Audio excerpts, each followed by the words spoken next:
welcome back to another round of Tuesday Night Legacy. Now, I know you've been thinking to yourself, hey, where'd that guy go? It's been like 2 months since he posted any actual double speed magic videos. Well, here I am. I'm going to try and get some more videos out. They're going to be a bit shorter, and we're going to get right to the meat of the thing. Speaking of which, let's go check that out now.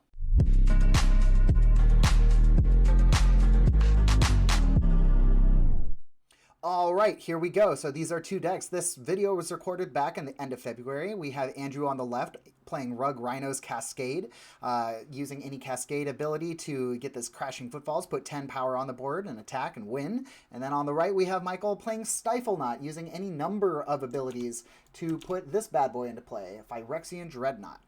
All right, let's go. Starting on the play, we have Michael playing just a Flooded Strand. This is Bant Stiflenought, by the way, running some Triumph of St. Catherine in the side. We just see some fetch lands and a Wasteland from Michael for second turn. It looks like we do have the Violent Outburst ready to go at the end of Michael's turn. Violent Outburst being an instant, so you can basically do it in response if they're not going to do anything else. Nothing in Andrew's deck has a CMC under 2 besides the Cascade, or the, what are they called? The Suspend cards. So either the Crashing Footfalls, which is going to get the 2 Rhinos, or out of the sideboard, the Inevitable Betrayal for the big creature decks, say like Show and Tell. So you do have to reveal all of these cards, and he's going to flip, flip, flip, flip, flip until he finds one of the 3 Crashing Footfalls here. The deck designed to basically do this at the end of turn 2. There are cases where you can do it on turn 1 if it works out just right, but usually this is a turn 2, turn 3 play. The other card being the Shardless Agent, which allows this to work, which we just saw on one of our streams just a little while ago, in the Legacy Flashback. So Michael having the Daze there, kind of a big blowout there, expending lots of resources and getting rid of that. But the Shardless Agent follow-up for turn 3 is pretty good too. Looking for these second Crashing Footfalls, getting that into play. So Michael's going to point to that one, and this one's going to catch a Force of Will. Basically, using all of the resources in Michael's hand, he's still holding on to a Dress Down, 4 of enchantment in this deck that allows him to play the Phyrexian Dreadnought just as a 12/12 for 1 mana. Looks like there's also a... what is that? That might be a Prismatic Ending. I don't have that in this list that I pulled up. And that's also a Stifle, of course, what the deck is based around. Stifle being a 1 mana counter target activated or triggered ability. So we are going to see this... Just cast the last Crashing Footfalls in the deck. Andrew's going to need something like an Endurance to shuffle the other Crashing Footfalls back into his deck. Let me check the list real quick here. It does not look like we have any Endurance in the main board. There are definitely 4 in the sideboard here. We see Michael firing off that Dress Down in Andrew's end step, which is going to have Dress Down stick around. He was hoping that maybe if he drew the card and then he had his draw step, he would find a Stifle or a Dreadnought. There it is, and he has many, many ways to play this card. Both players holding on to their Wastelands pretty interesting. I think they're a little bit worried about having access to the correct colors. So here's the Phyrexian Dreadnought. We're going to see the Stifle ability. And Andrew is holding on to a Force of Negation, so that is going to counter and actually exile the Stifle. And then a backup Dress Down is going to... does that work? I don't think that works the way he wants it to, because with the Stifle being on the stack, yeah, because the card was already in play and he tried to stifle the ability, putting a Dress Down into play does not negate that trigger being on the stack. So... doesn't quite work the way Michael wanted it to there.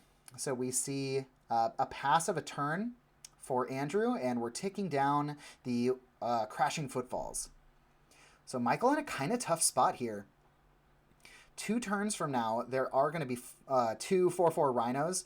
Playing that Dress Down isn't really going to do anything. The Prismatic Ending will help deal with one of them.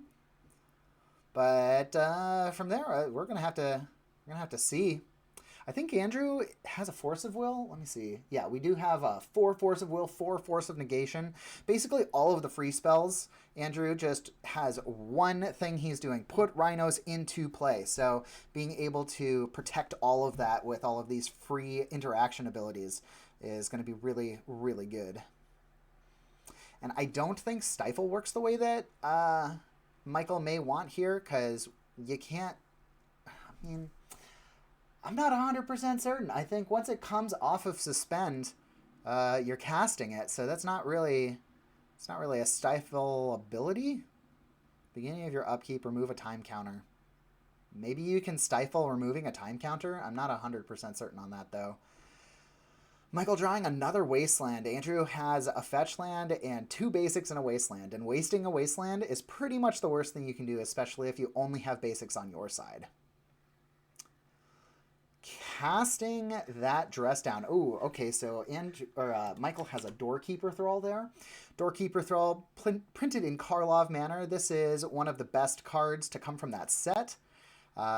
Basically saying that not only do creatures not have abilities that enter the battlefield, but also artifacts don't trigger abilities entering the battlefield. And it's got Flash, so, you know, it's just better than Torpor Orb.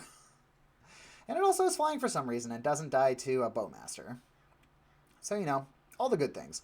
We see a Brazen Borrower send back the Phyrexian Dreadnought to Michael's hand. He just can't seem to make one of these 12/12 stick. And we got 2 Rhinos. They can't attack yet.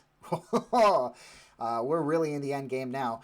Andrew casting for the full 5 mana, the... Not Violent... here we go. The Lorien Revealed. Draw 3 cards for 5 mana.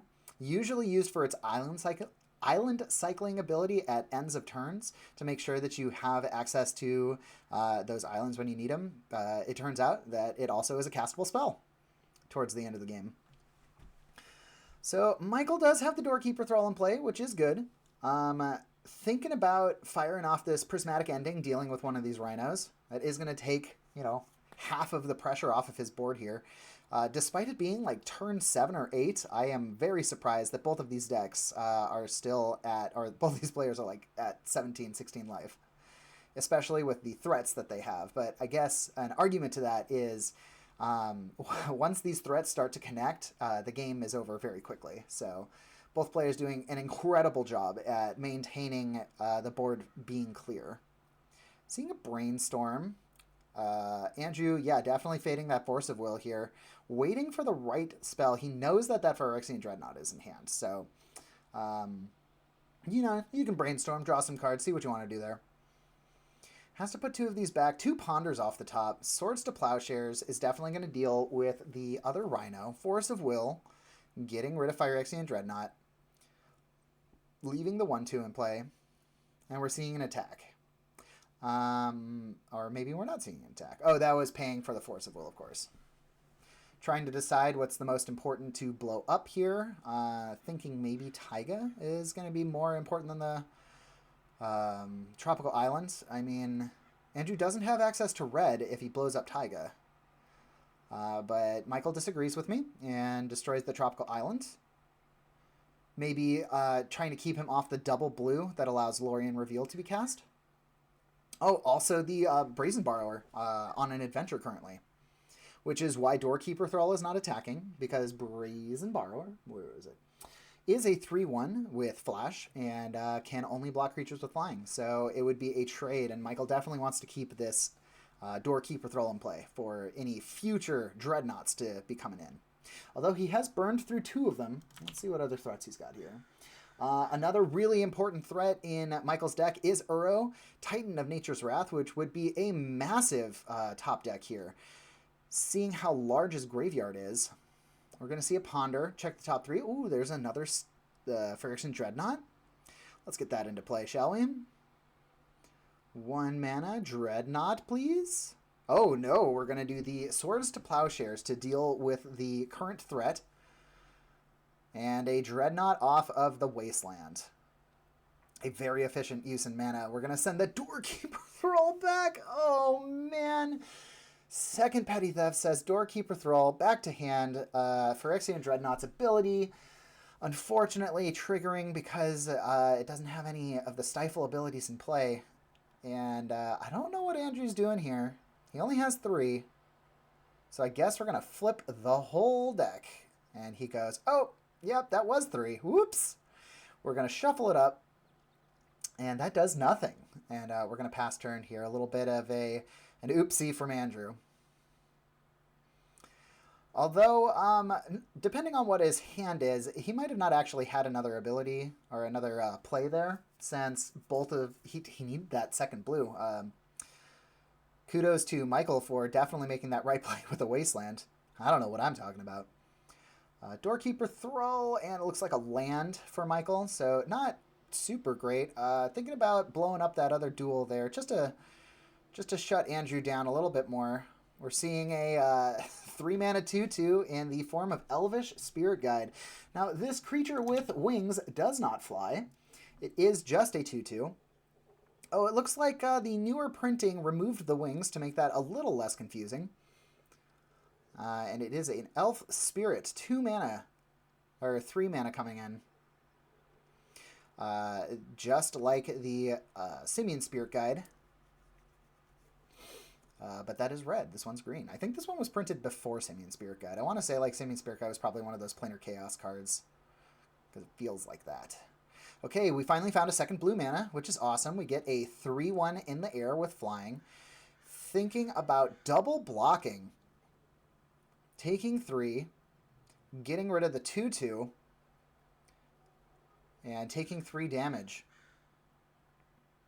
Oof. So this is kind of the nightmare scenario for Michael at this point. He's getting all of these abilities, these cards that are going to be stifling triggers and stuff, but he doesn't have any actual threats to follow this up. So I think we are going to go to game 2 here. Yep. Andrew takes round 1, or game 1, and we are in game 2.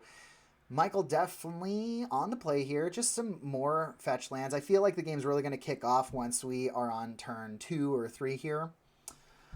Let's see here. For sideboard, I'm sure that Andrew brought in at least 1 or 2 endurance. Probably some force of... Do we even want force of vigor?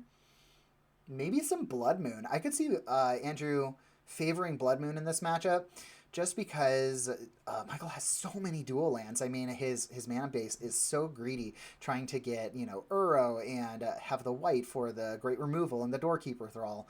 So not a ton of basics. And we see Andrew go for an island here. He's got that forest in hand, and we are starting off on just, this is Andrew's main phase, that he wants Michael to expend the resources out of his hand, not give him an extra draw. Because I feel like this is like one less card that Michael gets to see. Although Michael kept a hand just chock full of permission. Force of Will, Force of Negation, has another one. There's a Stifle. We've got 2 Dreadnoughts in play too. Oh, but you know what? Michael doesn't have any lands. That is a real bummer. So Michael is going to have to pitch this Stifle here. In order to keep this Rhino from entering play.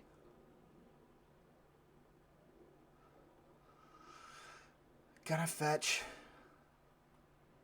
Can you stifle a Cascade trigger? I don't know that. Go ahead and tell me in the comments of this video if you can stifle a Cascade. Because I know it's actually casting a spell.